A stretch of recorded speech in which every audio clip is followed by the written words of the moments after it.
The emergency beacon blinked pathetically against the twisted metal of what had once been Cadden Phillips' exploration vessel. 3 days of tinkering with the transmitter had yielded nothing but frustration and the growing certainty that no one was coming for him.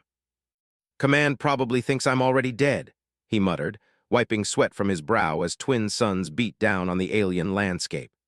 The Epsilon Quadrant was notorious for its hostile environments, but the lush purple vegetation of this uncharted planet had seemed promising at first. Until the ship's systems had mysteriously failed, sending him spiraling onto the surface. Cadden gathered his emergency supplies, a pulse rifle, medkit, and portable analyzer, and ventured beyond the crash site. His exosuit sensors indicated breathable atmosphere and surprisingly Earth-like gravity, small mercies that might extend his survival by weeks rather than days. The dense foliage parted onto a clearing where crystal-clear water pooled beneath a small waterfall. Cadden dropped to his knees, refilling his canteen and splashing the cool liquid across his face. The momentary relief almost made him miss the slight movement in his peripheral vision. Almost. He reached for his pulse rifle, but too late. The net enveloped him with shocking speed, engineered filaments tightening around his body until he lay immobilized on the violet soil. Through the mesh, Cadden glimpsed 7 tall figures surrounding him, their muscular bodies adorned with what appeared to be bone armor over iridescent blue-purple skin. Females, all of them females, with crests of quill-like appendages where hair would be on a human, their amber eyes sharp with predatory intelligence. "The translator's picking up something," Cadden said aloud as his earpiece buzzed with strange syllables. "Please tell me you understand me." The tallest of the aliens stepped forward, crouching to examine him through the net. Her facial features were strikingly humanoid despite the alien coloration. High cheekbones, slitted nostrils, and lips that pulled back to reveal sharp, pointed teeth. "Male," she said, the translator converting her clicks and purrs into English. "But not like ours, examine." 2 warriors lifted the net, holding Cadden firmly as their leader studied him with unnerving intensity. Her clawed fingers prodded his suit, his hair lingering over the stubble on his jaw. "No venom sacs," she observed. "No mating spines, eyes forward like a predator, not prey." She hissed something the translator couldn't process, and the others chittered in what sounded like amusement or surprise. "I'm human," Cadden explained, keeping his voice steady despite the terror coursing through him. "From Earth, my ship crashed. I mean no harm to your people." The leader's head tilted. "It speaks with reason. Impossible. Males do not reason." "This one does," another female said, her armor more elaborate than the others. "I have studied the star charts. Humans exist in distant systems. They claim intelligence." "Intelligent males," the leader scoffed. "Next you'll claim they don't die after mating." Cadden felt his blood run cold. What exactly happens to males here? The warrior with elaborate armor, her crest longer, adorned with metallic bands, stepped closer. "I am Reichsel, Hunt Master of Clan Tazek. Your kind is unknown to us, but you are male, and males provide nourishment after they have served their purpose." "You eat your mates," Cadden's voice cracked. "It is the way," Reichsel replied, her amber eyes studying him with newfound interest. "But you are not Voraxa. You are different. Your flesh may offer new strengths to our clan." The leader hissed. "The feast moon approaches. He should be prepared with the others." "No," Reichsel countered, stepping between Cadden and the leader. "This specimen belongs to me by right of first touch. I claim him as my trophy." "A trophy," the leader bared her teeth. "Males are food, not pets." "This one," Reichsel insisted, reaching out to grasp Cadden's chin with surprising gentleness, "may have other uses before he feeds us. I will study him." Cadden swallowed hard as Reichsel's claws traced the line of his jaw, her reptilian pupils dilating slightly. "You're mine now, human," she whispered, leaning close enough that he could smell her exotic, spicy scent. "And I look forward to discovering all the ways you might surprise me before you fulfill your purpose." The Voraxa settlement sprawled through the canopy of massive purple-leaved trees, interconnected platforms and dwellings crafted from a material resembling polished bone. As Cadden was marched across suspended bridges, curious amber eyes tracked his progress from every direction, female Voraxa of varying ages pausing their activities to observe the strange male being escorted to Reichsel's quarters. "Your dwelling is impressive," Cadden ventured, attempting to build rapport with his captor. The translator in his ear struggled with some of the Voraxa language, but functioned well enough for basic communication. Reichsel shot him a sideways glance, her crest quills rising slightly in what he interpreted as amusement. "You speak when not spoken to. Another difference from our males." She guided him onto a circular platform that ascended through the trunk of a massive tree. "Our males communicate only through pheromones and mating dances. They exist solely to fertilize eggs and provide sustenance afterward." The platform stopped at a spacious chamber adorned with weapons, trophies of strange beasts, and what appeared to be scientific instruments. Large, translucent membranes served as windows, offering a breathtaking view of the alien forest below. "These will restrain you," Reichsel said, securing Cadden's wrists with living tendrils that extended from a central post. The restraints allowed him limited movement within a 10-foot radius, enough to reach a sleeping platform and what resembled primitive facilities, but nothing more. "Am I just a science experiment to you?" Cadden asked, testing the strength of his bindings. "For now," Reichsel replied, removing pieces of her bone armor to reveal more of her iridescent skin beneath. Without the imposing armor, her form was still powerful but more lithe than he'd initially thought. The alternative was immediate preparation for the feast moon. Would you prefer that fate? Cadden swallowed hard. "I appreciate your hospitality." "I thought you might." She approached a table covered with instruments, selecting something resembling a crystalline scanner. "Now I must examine you properly. Remove your coverings." "Excuse me." Reichsel's quills flattened against her skull. "Your artificial skin, remove it. I must study your biology." Cadden felt heat rise to his face. "This is my exosuit. It protects me and regulates my temperature. I have regular clothes underneath." "Then remove all of it." She stepped closer, her amber eyes intensely curious. "Unless you require assistance." The threat was thinly veiled. Reluctantly, Cadden unfastened his exosuit, stripping down to the standard-issue undergarments beneath. The chamber's temperature was surprisingly comfortable, though standing nearly naked before an alien predator who considered his gender a food source was anything but relaxing.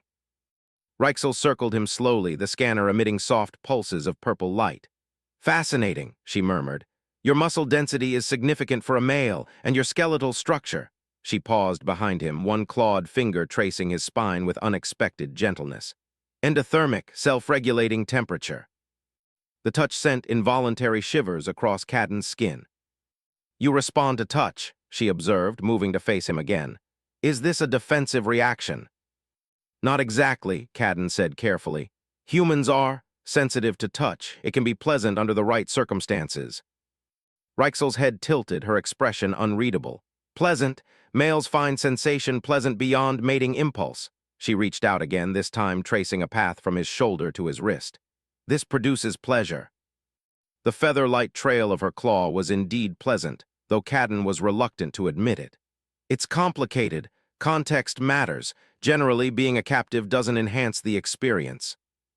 "Fascinating," she repeated, her quills shifting in what might have been excitement. "Our males experience only mating frenzy, a mindless drive followed by exhaustion and degradation. They cannot experience pleasure separate from reproduction." A chime sounded from the entrance, interrupting their interaction. The platform rose again, delivering another Voraxa female. Her armor was minimal but adorned with intricate symbols, and her crest bore delicate jewelry that jangled softly as she entered. "Nurix," Reichsel acknowledged, stepping away from Cadden. "What brings the life tender to my quarters?" "Curiosity," Nurix replied, her voice melodic compared to Reichsel's harsher tones. "Word spreads quickly of your unusual trophy." Her gaze fixed on Cadden with scientific interest. "Is it true his kind doesn't die after mating?" "I haven't yet determined his reproductive cycle," Reichsel answered stiffly. Nurix approached Cadden, her movements more fluid than the warrior's. "May I?" she asked, gesturing to his form. Before Cadden could answer, Reichsel stepped between them. "He is my specimen to study." "The clan shares in all knowledge, Hunt Master," Nurix countered smoothly. "Especially knowledge that might improve our breeding program, if his kind can mate repeatedly without degradation." "I haven't established that," Reichsel interrupted, her quills rising defensively. Cadden cleared his throat. I can actually answer that question myself if anyone's interested in asking me directly. Both Voraxa females turned to him with expressions of surprise. Humans are mammals, he explained. Males of my species can, mate multiple times throughout their lives without physical deterioration. Nurix's eyes widened. Extraordinary, and do you bond with your females, form emotional attachments? Yes, Cadden answered, nodding how Reichsel's posture had stiffened. Humans typically seek emotional connections with their partners. Pleasure bonding, Nurix whispered almost reverently. Like the ancients before the Great Change. She turned to Reichsel. You must allow me to study him further, the Council will want. The Council can submit their requests through proper channels, Reichsel cut in. For now, he remains under my authority. As the two females engaged in what became an increasingly tense discussion, Cadden observed the power dynamics at play. What had begun as scientific curiosity in Reichsel's eyes now looked remarkably like possessiveness, something he might be able to use to his advantage. I'm more comfortable working with Reichsel, he interjected, drawing surprised looks from both aliens. We've established a rapport. Reichsel's quills relaxed slightly, her lips curving in what might have been a smile. See, the specimen prefers my methods. Nurix looked between them, her jewelry tinkling as she nodded reluctantly. Very well, but I will return tomorrow with documentation equipment. This discovery must be properly recorded. After Nurix departed, Reichsel approached Cadden with newfound intensity. You chose me over her. Why? Cadden met her amber gaze steadily. Better the predator I know than the one I don't. Besides, he added with a slight smile, you haven't tried to eat me yet. I consider that the foundation of a beautiful friendship. For the first time, Reichsel made a sound that his translator identified as laughter, a clicking, purring noise that made her quills vibrate. You are unlike any male I've encountered, Cadden of Earth. She reached out, her claw tracing his jawline with what felt almost like affection. I'm beginning to think consuming you would be a terrible waste. 3 days in captivity had given Cadden a deeper understanding of Voraxa society and his precarious position within it. Each morning, Reichsel departed for hunting duties, leaving him under surveillance by a rotating guard of younger warriors. Each evening, she returned with questions, observations, and increasingly small offerings. Exotic fruits, a softer sleeping mat, and once, puzzlingly, a polished stone that shimmered with internal light. Tonight, she arrived earlier than usual, dismissing his guard with a sharp gesture. The Council demands a formal assessment, she announced, placing a container of steaming food near his reach. Tomorrow you will be presented to the matriarch. Cadden sampled the offering, a stew with flavors reminiscent of ginger and saffron, better than the bland nutrition packs from his crashed ship. What does this assessment involve? More scans, questions, a taste test? Reichsel's quills flattened, a sign of displeasure he'd learned to recognize. Your attempts at humor regarding consumption are unnecessary. If I wished to eat you, I would have done so already. Forgive my skepticism, Cadden replied, but I'm still unclear on my long-term prospects here. Am I a permanent research subject, a pet, eventually dinner? Reichsel settled across from him, removing her hunting gear. In these private moments, she appeared less threatening, almost vulnerable. Your existence challenges our understanding of male potential. For generations, Voraxa males have been simple creatures, violent in mating frenzy, mindless in purpose, useful primarily for genetics and sustenance. How did they become that way? Evolutionary divergence doesn't typically create such extreme sexual dimorphism without cause. Reichsel's amber eyes studied him with newfound respect. You speak with a scientist's understanding. The life tenders believe our ancestors engineered this change during the luminous era, our ancient period of technological advancement. Males were aggressive, initiating wars that nearly destroyed our species. The solution was genetic modification. They engineered males to be short-lived and simple-minded. Cadden couldn't hide his shock. A solution that became a different problem over millennia, Reichsel continued. What began as protection became imbalance. Without male intellectual contribution, our technology stagnated. Without pleasure bonding, our emotional evolution narrowed to clan loyalty and competitive drives. Her quills trembled slightly. Some believe this was not the intention of the ancients. Cadden processed this revelation. And now I appear, a male capable of complex thought and emotional bonding, throwing your evolutionary assumptions into question. Precisely why the Council is interested. Reichsel leaned forward. Especially after Nurex conducted blood analysis on samples I collected. You took my blood, Cadden raised an eyebrow. While you slept, she admitted without apology. Your genetic structure contains elements compatible with ours, despite evolving on different worlds. The implications weren't lost on him. They're considering me as breeding stock, aren't they? Reichsel's quills flared momentarily. The term is crude but accurate. Your genetic material could potentially be integrated into our breeding program without the usual conclusion for the donor. Cadden set down his food. So instead of eating me, they want to harvest my DNA indefinitely. Still sounds like I remain a captive. Would you prefer the alternative? Reichsel hissed, suddenly defensive. I'd prefer my freedom, he countered. Perhaps with cultural exchange between our peoples. I wasn't exploring space to become an alien breeding program's star attraction. Something shifted in Reichsel's expression, a softening around her eyes, a lowering of her defensive quills. You misunderstand Vorax's society if you believe breeding donors are not honored. They receive the highest status possible for males. On Earth, we prefer relationships based on mutual choice and respect, not utility. Mutual choice? The concept seemed to puzzle her. You mean females don't select the most genetically superior males available? Sometimes we choose partners for completely irrational reasons, Cadden said with a small smile. Chemistry, compatibility, the way someone makes us feel. Reichsel moved closer, entering the perimeter of his restraints for the first time without scientific instruments in hand. And how do you determine this? Compatibility. Cadden felt his pulse quicken as she settled beside him, close enough that he could detect her unique scent, something like warm spices and ozone after lightning. It starts with conversation, learning about each other, finding common interests. We are conversing now, she observed, her voice dropping to a lower register that his translator rendered with subtle intimacy. What else? Physical proximity, Cadden continued, acutely aware of her nearness. Seeing if being close to someone feels natural or forced. And does this feel forced, Cadden of Earth? Her amber eyes held his, pupils dilated in the dimming light of her quarters. No, he admitted truthfully.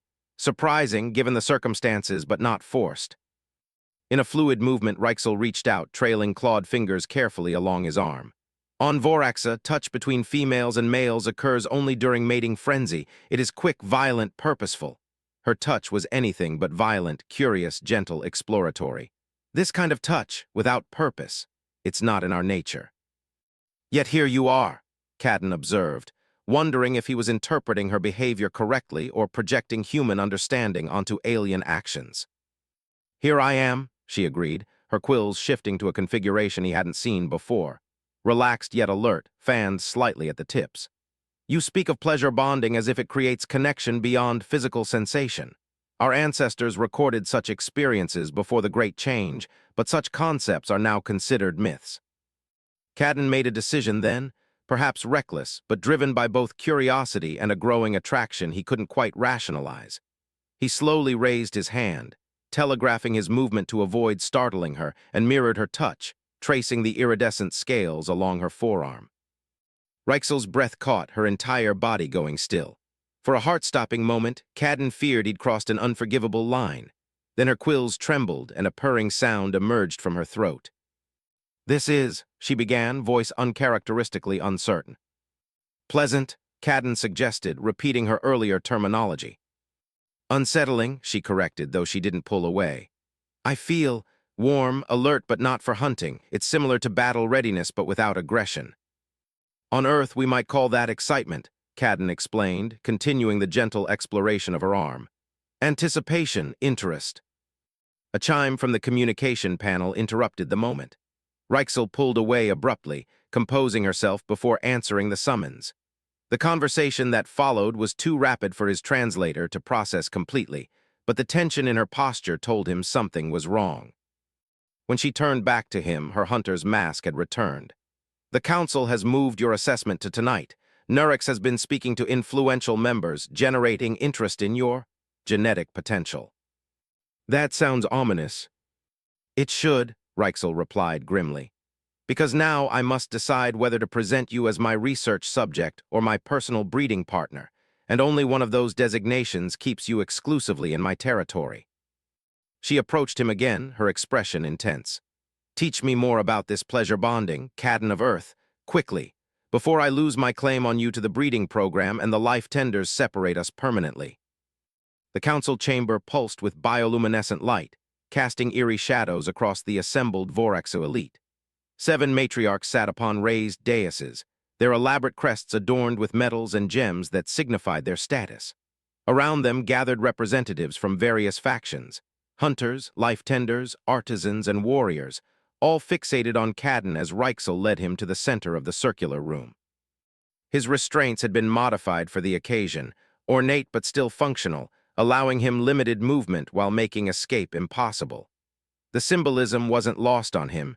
He was valuable but not trusted. "Huntmaster Reichsel," the central matriarch began, her voice deep and resonant, "you have brought an anomaly into our midst. Explain your purpose with this male specimen." Cadden noted how Reichsel's posture changed in this formal setting, more rigid, her movements precise and deferential despite the strength evident in her bearing. "Esteemed matriarch Vexari," she responded, "I present Cadden of Earth, a male of the human species. Unlike our males, he possesses higher reasoning, complex communication, and resistance to post-mating degradation." Murmurs rippled through the assembly. Nurex stepped forward from the life tender section, her jewelry chiming softly. "If I may, matriarch," she interjected. "Initial genetic analysis shows remarkable compatibility with Voraxa physiology despite obvious phenotypic differences. His genetic material could revolutionize our breeding program, potentially reintroducing traits lost since the Great Change." The matriarch's quills shifted thoughtfully. "You speak of the forbidden traits, emotional capacity, extended lifespan, pleasure response. These were eliminated for the safety of all Voraxa. With respect," Nurex continued, "our population declines each generation. The male birthing rate falls while aggression in the remaining males increases. We require new genetic input." Vexari's amber gaze shifted to Cadden. "Does the specimen understand our language? Can it speak for itself?" "I understand and speak through a translation device," Cadden answered directly, earning surprised hisses from the assembly. "And I respectfully request to be addressed as a person, not a specimen. On Earth, all sentient beings are considered individuals with rights." The chamber erupted in clicking sounds his translator couldn't process. Vexari raised a clawed hand, silencing the crowd. "Bold words from one in restraints," she observed. "Tell us, Cadden of Earth, what value do you see in cooperation with Voraxa?" This was his moment, a diplomatic opportunity that could determine not just his fate, but potentially influence relations between humans and Voraxa for generations. "I see possibility for mutual benefit," he began carefully. "Humans have developed technologies and cultural adaptations that might address your genetic concerns. In return, Voraxa knowledge of this region of space would be invaluable to Earth's exploration initiatives." "Pretty words," called out a heavily armored female from the warrior section. "But males are cunning when seeking mating rights. How do we know this one doesn't simply aim to spread his seed and escape?" "Commander Zivax," Reichsel acknowledged the speaker with barely concealed tension. "Cadden has had multiple opportunities to attempt escape or violence. He has chosen cooperation and knowledge exchange instead." Zivax stepped forward, her imposing height and battle scars marking her as a formidable adversary. "Perhaps that merely proves his intelligence, not his trustworthiness. If his genetic material is valuable, we should harvest it completely and eliminate risk." Cadden felt cold dread at the implication. Reichsel moved subtly closer to him, her posture shifting from diplomatic to protective. "The specimen belongs to me by right of capture," she stated firmly. "I have already initiated a breeding bond." The declaration sent shockwaves through the chamber. Even Nurex looked stunned. "Impossible," she sputtered. "The pleasure bond is lost to our species. You cannot have established such a connection in mere days." "Yet I have," Reichsel insisted, her quills fully extended in a display of aggression. "The human male responds to me. Our biochemistry is compatible. I claim exclusive breeding rights until offspring viability is determined." Matriarch Vexari leaned forward, her ancient eyes narrowing. This is a significant claim, Hunt Master, one that requires verification. I volunteer to test the human's response to other females, Zivax offered with predatory enthusiasm. If he truly bonds only with Reichsel, he will reject advances from others. Cadden looked to Reichsel with alarm. Their hasty lessons in pleasure bonding before the council meeting had been brief and mostly theoretical, certainly nothing that would create an exclusive biochemical response. Yet Reichsel had insisted this strategy would keep him from being distributed among the breeding program like a resource. The human stays with me, Reichsel growled, placing herself between Cadden and Zivax. Our bond is developing. Interference could damage the process. Convenient claim, Zivax countered. Or perhaps you simply wish to keep his genetic benefits for your lineage alone. Such selfishness threatens clan harmony. The tension in the chamber escalated as other voices joined the debate. Voraxa from different factions began taking sides, some supporting Reichsel's claim while others demanded broader access to the human for research and breeding. Matriarch Vexari finally silenced the discord with a resonant hiss. Enough! The matter requires thoughtful consideration, not territorial displays, she gestured to Cadden. The human will undergo evaluation by the life tenders to verify Reichsel's bonding claim. Nurek stepped forward eagerly, but Vexari held up a restraining hand. However, if a bond has indeed begun, separating them completely could be detrimental. Reichsel will maintain primary custody, with scheduled access granted to the life tenders. Zivax's quills flattened in displeasure. And what of defense considerations? If more humans exist, we should extract tactical information from this one. A valid concern, Vexari conceded. Commander Zivax will conduct security interviews under observation to ensure the specimen remains unharmed. As the council session adjourned, Reichsel guided Cadden back toward the exit, her posture tense. That didn't go as planned, he murmured. It went exactly as I anticipated, she replied quietly. Zivax has coveted my position as Hunt Master for years. You are merely her newest weapon against me. Once they were alone in the transport pod returning to Reichsel's quarters, Cadden turned to her. What happens now? This bonding claim, it was a strategic lie, right? Reichsel's amber eyes met his with unexpected intensity. Not entirely. There is something happening between us that I cannot explain. Her voice dropped lower. When Zivax suggested harvesting your genetic material, I experienced a protective impulse beyond rational interest in a research subject. Cadden felt a flutter of something complex in his chest, fear mingled with a growing attraction he'd been trying to ignore. On Earth, we'd call that possessiveness, maybe even jealousy. Emotions our females supposedly evolved beyond, she said with bitter amusement. Yet here they are, awakened by your presence. As they reached her quarters, Reichsel sealed the entrance and turned to him with newfound resolution. The life tenders will conduct biochemical tests tomorrow. They will detect any deception in our claimed bond. So I'm back to being a specimen for experiment, Cadden sighed. No, Reichsel said firmly, approaching him with deliberate steps. We are going to create a real bond, one that will register on their tests. She reached up, removing the restraints from his wrists entirely. Pleasure bonding requires trust, does it not? Consider this my first offering of trust. As the restraints fell away, Cadden rubbed his wrists, suddenly aware of the freedom, and the entirely new kind of captivity he now faced. Reichsel stood before him, not as his captor, but as something far more complicated, her quills shifting in patterns he was beginning to recognize as vulnerability mixed with determination. Teach me, she whispered, stepping closer until barely a breath separated them. Show me what your kind knows of pleasure bonding that mine has forgotten.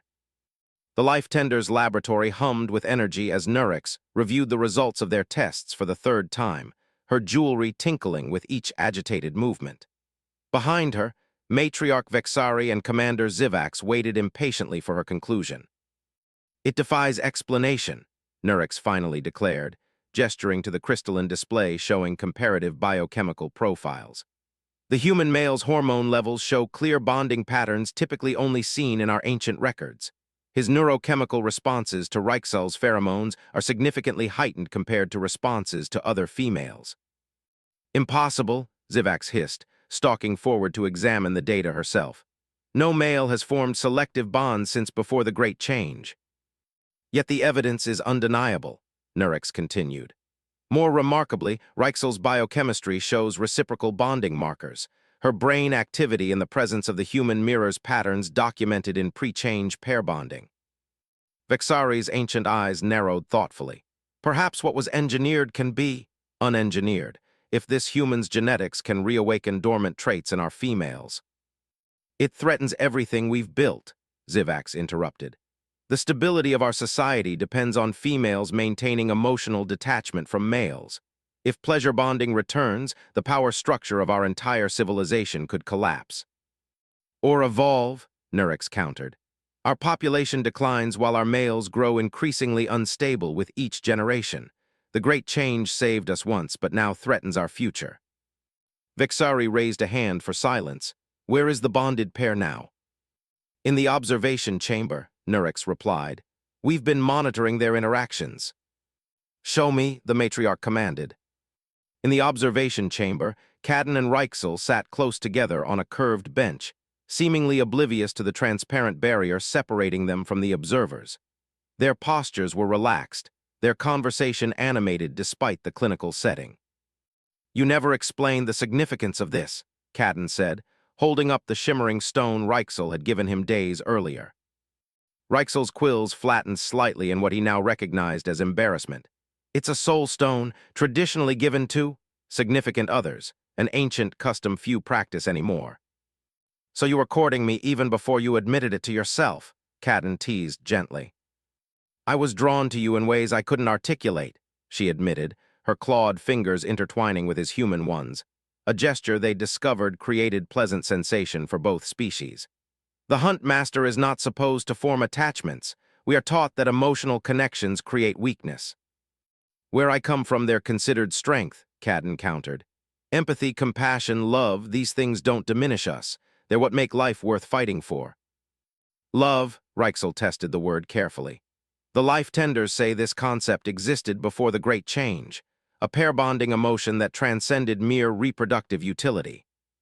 It still exists in humans, Cadden said softly, and apparently in Voraxa too, just dormant until the right catalyst appeared. Reichsel's amber eyes searched his. Is that what's happening between us, this love your species values? It's too soon to say, Cadden answered honestly. But there's definitely something real forming between us, something neither of us expected. Behind the observation barrier, Vexari watched the interaction with growing certainty. The bond is genuine, she murmured, which presents both opportunity and danger. The emergency alert pierced the quiet of the observation chamber, startling both Cadden and Reichsel. Red bioluminescent panels pulsed throughout the facility as Nurex rushed in, her usual composure shattered. Perimeter breach, she explained breathlessly. Unknown vessels have entered our atmosphere. They're searching for something or someone. Cadden felt a surge of hope mixed with dread. Human ships could be a rescue mission for me. Or an invasion force, Zivax declared, entering behind Nurex with weapons already drawn. The human has led them to us. I had no way to contact Earth, Cadden protested. My emergency beacon was damaged beyond repair. The clan must prepare for defense, Zivax continued, ignoring his explanation. And we should secure our valuable asset. Her predatory gaze fixed on Cadden with renewed hunger. Reichsel positioned herself between them, her posture shifting to battle readiness. He stays with me. Vexari intervened before conflict erupted. This is not the time for territorial disputes. If these are human vessels, perhaps diplomatic contact is possible. She turned to Cadden. Would you facilitate peaceful communication with your kind? Of course, he agreed quickly. But I'd need to be present, not locked away as a hostage or specimen. Agreed, Vexari decided, overriding Zivax's objections with a sharp gesture. Huntmaster Reichsel will escort the human to the communication array. Commander Zivax, organize our defense perimeter but take no aggressive action without direct authorization. As they hurried through the complex toward the communication center, Reichsel kept close to Cadden, her expression troubled. What happens if these are your people? She asked quietly. Will you leave with them? The question hit Cadden with unexpected force. Days ago, rescue would have been his only desire. Now, the prospect of leaving Reichsel and the connection they'd formed created a hollow feeling in his chest. "I don't know," he admitted. "My duty is to report back to Earth about this contact, but what we've discovered, this potential for your species to reclaim what was lost in the Great Chain, it's too important to abandon." Reichsel's quills shifted in a pattern he now recognized as affection. Perhaps there is a third option, beyond staying or leaving. Before he could ask her meaning, they reached the communication array where Vexari was already attempting to establish contact with the approaching vessels. The view screen flickered to life, revealing the face of Captain Alara Jensen of the Earth exploration vessel Hyperion. "This is Captain Jensen responding to emergency beacon Alpha 7293. We're tracking its signal to your location. We have reason to believe one of our explorers, Commander Cadden Phillips, may have crashed on your world." Cadden stepped forward, relief washing over him at the sight of a human face.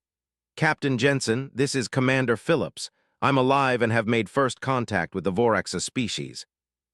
Jensen's professional demeanor briefly cracked with surprise. "Commander, we detected your beacon's initial transmission but lost signal shortly after. We've been searching this sector for weeks."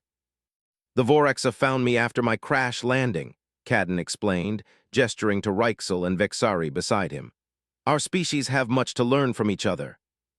The next hours unfolded in a flurry of diplomatic discussions. Captain Jensen, accompanied by a small delegation, was permitted to land at a designated meeting point. The initial tension gradually dissolved as Cadden facilitated introductions and preliminary cultural exchange.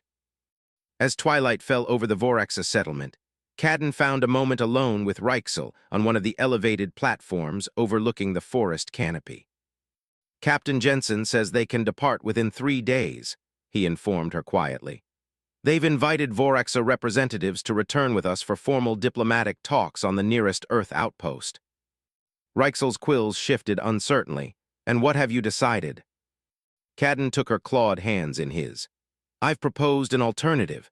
I'll return briefly to make my report and help establish proper diplomatic channels. Then I've requested reassignment as Earth's first ambassador to Voraxa." "Ambassador," she tested the word, "a permanent position." "Semi-permanent," he clarified with a smile. "Long enough to continue our research on pleasure bonding and its potential to help your species." "Our research," she corrected, her amber eyes softening. "The Council has approved my request to serve as liaison to Earth. It seems our unexpected bond has created a new evolutionary path for both our peoples." Cadden drew her closer, their foreheads touching in the intimate gesture they discovered together. "From potential meal to diplomatic breakthrough, not how I expected my exploration mission to end."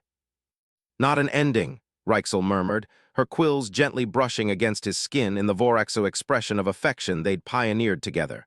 "A beginning." Above them, the twin suns of the Voraxa homeworld dipped below the horizon, casting iridescent purple light across the landscape. In the gathering darkness, two species that had evolved worlds apart found connection through the most unlikely catalyst, a predator who discovered that some hungers ran deeper than the desire to consume, and a prey who discovered that sometimes being captured meant being truly seen for the first time.